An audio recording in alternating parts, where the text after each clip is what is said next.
नमस्कार दोस्तों, मेरा नाम है आशुतोष मांडके और आप देखना शुरू कर चुके हैं डायनामिक इम्पल्शन।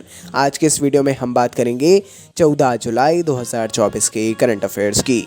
और अब जब आपने वीडियो की थंबनेल पकड़ करते हुए वीडियो देखने की शुरुआत कर ही दी है तो अंत तक जुड़े रहिएगा, क्योंकि आप सभी लोग जानते हैं कि ज्ञान को कभी भी अधूरा नहीं छोड़ना चाहिए। इसी बात के साथ हम शुरू कर रहे हैं आज के इस वीडियो को आज की पहली जानकारी के साथ। ठीक है, मन में पॉजिटिविटी को लाइए। जो भी बुरा हुआ है, जो भी गलतियां हुई हैं, उसको भूलिए और उनको सुधारते हुए आज के दिन की शुरुआत करिए उसी एनर्जी और उसी इंटेंसिटी के साथ। शुरू करते हैं वीडियो को आज की पहली जानकारी के साथ। न्यायमूर्ति आलिया नीलम ने पाकिस्तान के लाहौर उच्च न्यायालय के मुख्य न्यायाधीश के रूप में शपथ ली, जिससे वह अदालत के शीर्ष न्यायाधीश के रूप में पदोन्नत होने वाली पहली महिला बन गई हैं। जी हाँ, न्यायमूर्ति आलिया नीलम, ठीक है, लाहौर उच्च न्यायालय की पहली ये महिला मुख्य न्यायाधीश बनी है। ठीक है, पंजाब के राज्यपाल सरदार सलीम हैदर खान ने उन्हें पद की शपथ दिलाई। शपथ ग्रहण समारोह में पंजाब प्रांत की पहली महिला मुख्यमंत्री मरियम नवाज भी मौजूद रहीं। गौरव का विषय है कि अब जो है वहाँ पर महिलाओं का प्रतिनिधित्व धीरे धीरे ज़्यादा देखने को मिल रहा है। बहुत ज़रूरी है, ऐसे फैक्ट्स आवश्यक होते हैं। देखते हैं अगली जानकारी। दुनिया का सबसे बड़ा रामायण मंदिर बनाने की महत्वाकांक्षी परियोजना बिहार के पूर्वी चंपारण जिले में अपने निर्माण के दूसरे चरण में प्रवेश कर गई है। ये जानकारी हमने आपको अभी तो नहीं, काफ़ी पहले दी थी जब ये आइडिया रखा गया था। विराट रामायण मंदिर, जैसा कि ज्ञात है, एक विशाल संरचना होने का वादा करता है, जो कि अयोध्या में हाल ही में निर्मित राम मंदिर के आकार को पार कर जाएगा और एशिया भर के विभिन्न वास्तुशिल्प चमत्कारों से प्रेरणा लेता है। ठीक है, दूसरे चरण में प्रवेश कर गई है ये पूरी जो परियोजना है। बड़ी ही महत्वाकांक्षी परियोजना है और फोटोज़ वगैरह एनिमेटेड आ रही हैं। अभी डेफिनेटली वो बन रहा है, निर्माण कार्य उसका चल रहा है ना, लेकिन जो फोटोज़ हैं आ रही हैं। आगे बढ़ते हैं।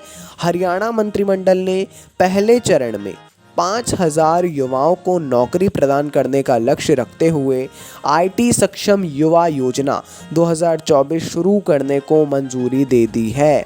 जी हाँ, आईटी सक्षम युवा योजना 2024 5,000 युवाओं को एक साथ नौकरी देने का ये उद्देश्य है।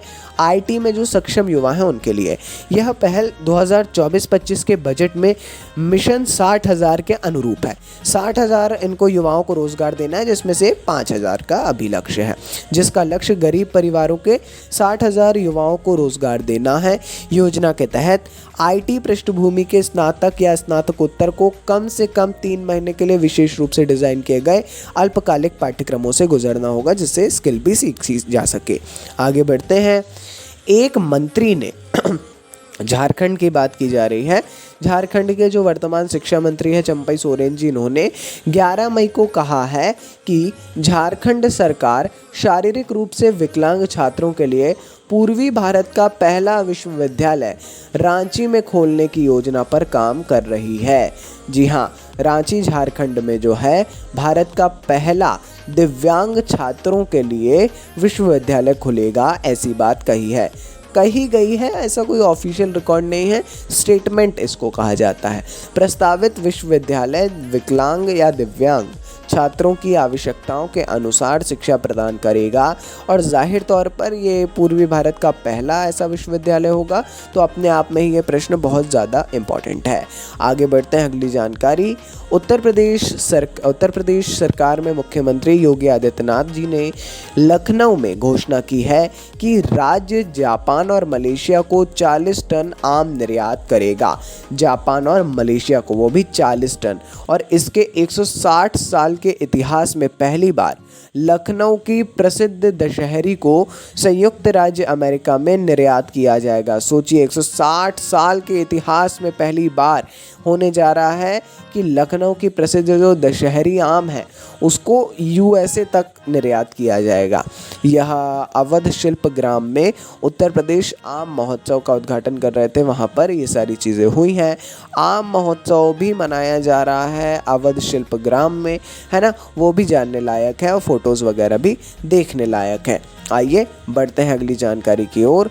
SDG India index, SDG sustainable development का ये इंडेक्स है। सतत विकास लक्ष्यों पर महत्वपूर्ण राष्ट्रीय और उपराष्ट्रीय प्रगति को दर्शाता है। 2023-24 का ये इंडेक्स है, जो है ना, इंडेक्स मतलब सूचकांक।